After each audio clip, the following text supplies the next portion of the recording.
Welcome everyone. Today I would like to talk about sea otters and their ecosystems. Ecosystems are fragile. Think of it like a stack of cards.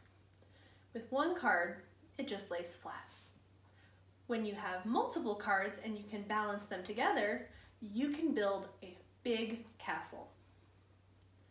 Unfortunately, if you remove just one card from this castle, the entire thing can come tumbling down. This is kind of what happened with the sea otter. Unfortunately, sea otters are prized for their pelts, and this makes them a prime target for hunting and trapping. And because of this, the sea otters were nearly driven to extinction.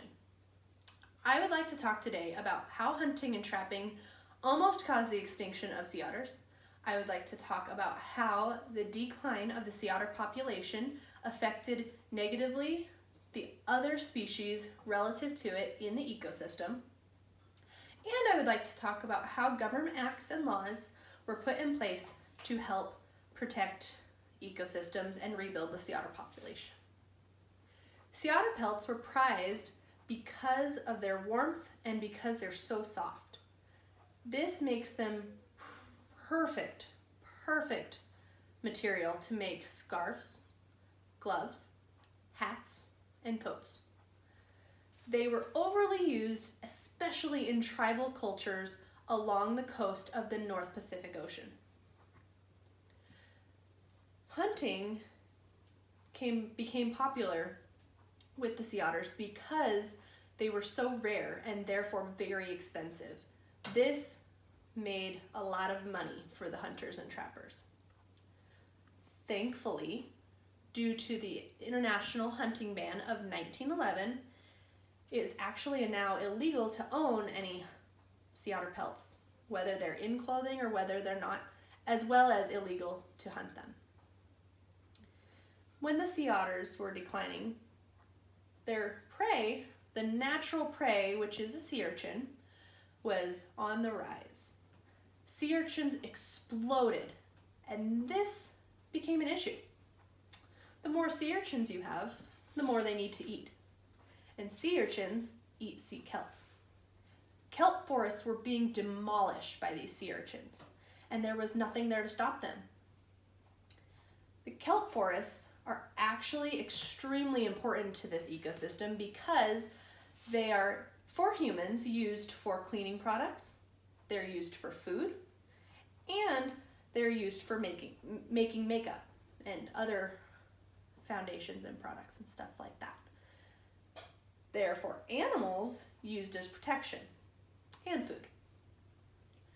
The protection that these sea kelps can give to other fish and invertebrates and other mammals was gone, and therefore their populations were declining as well.